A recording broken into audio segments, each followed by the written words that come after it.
Oke, sekarang kita akan mencoba untuk menyelesaikan contoh soal yang berkaitan dengan ekspresi gen. Perhatikan baik-baik contoh soal ini. Suatu segmen DNA memiliki urutan basa sebagai berikut. Di sini ada kode 5 aksen dan kemudian di sini ada kode 3 aksen.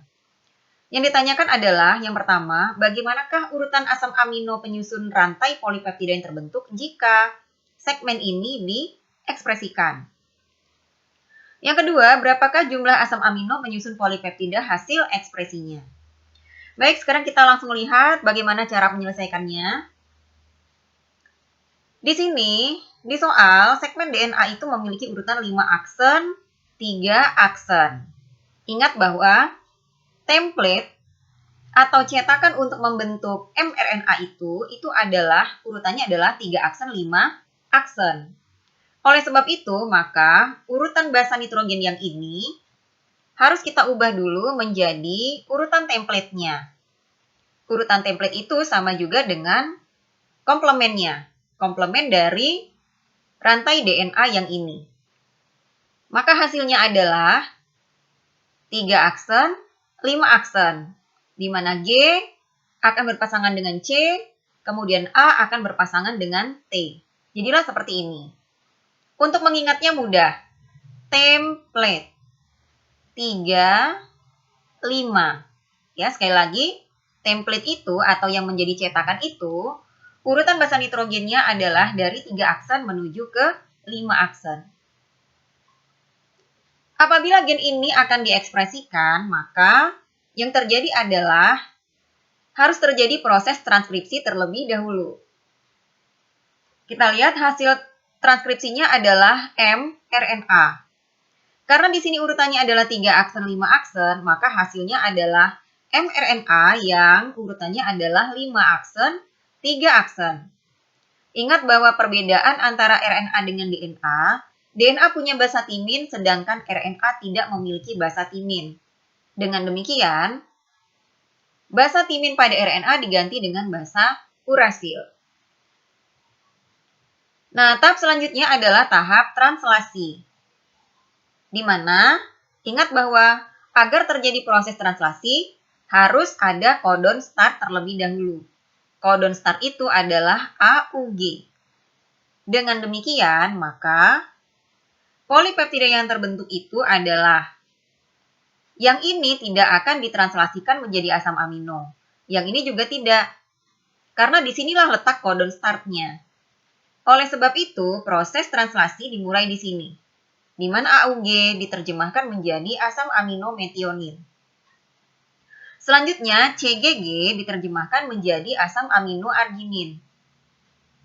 UAU akan diterjemahkan menjadi asam amino tirosin. Dan GUG akan diterjemahkan menjadi asam amino valin. Mengapa ini tidak diterjemahkan?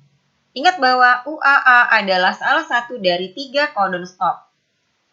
Sehingga meskipun ada kodon di belakang kodon stop, maka kodon ini tidak akan ditranslasi.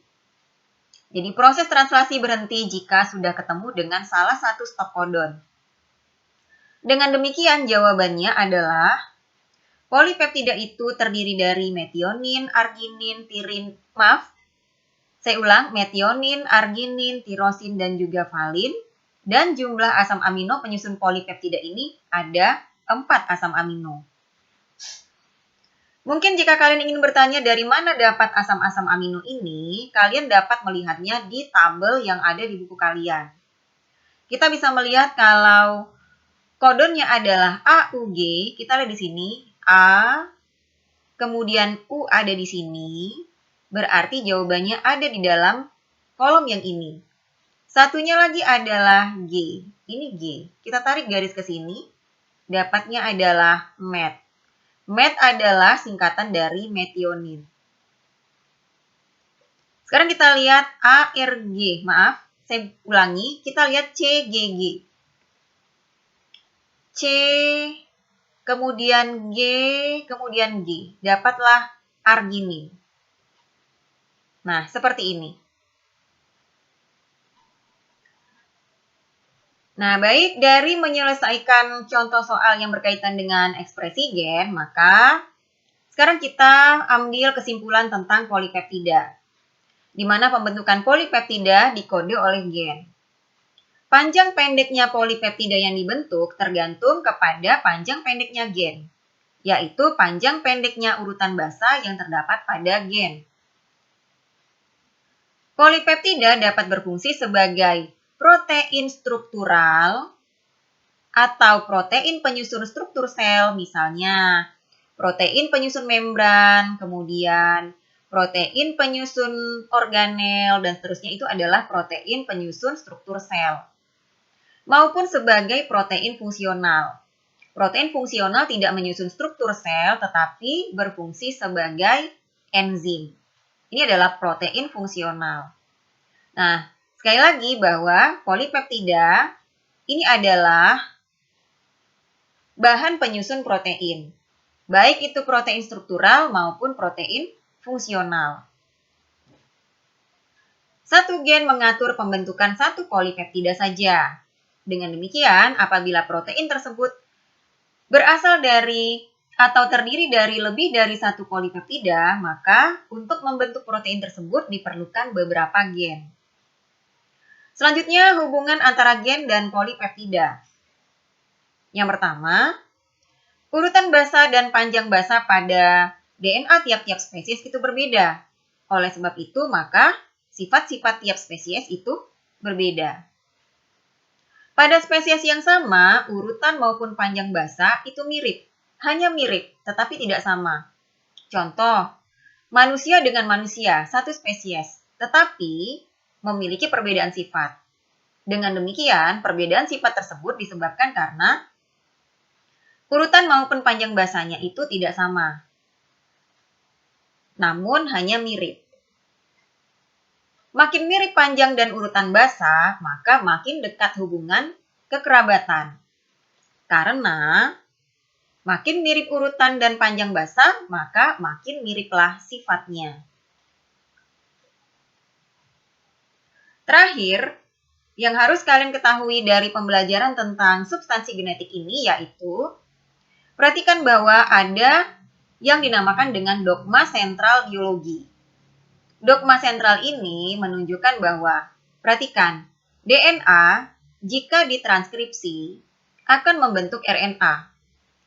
Apabila RNA ditranslasi, maka hasilnya adalah protein. Protein inilah yang kemudian akan memunculkan sifat atau menyebabkan sifat menjadi berbeda-beda. Artinya beda protein, beda pula sifatnya. Kemudian selanjutnya yang belum kita pelajari adalah RNA juga dapat ditranskripsi balik menjadi DNA. Nah, kemudian selanjutnya yang juga belum kita pelajari adalah bahwa DNA dapat melakukan proses replikasi atau penggandaan diri membentuk DNA yang baru. Nah, baik sampai di sini dulu pembelajaran kita. Kita lanjutkan pada video tutorial berikutnya.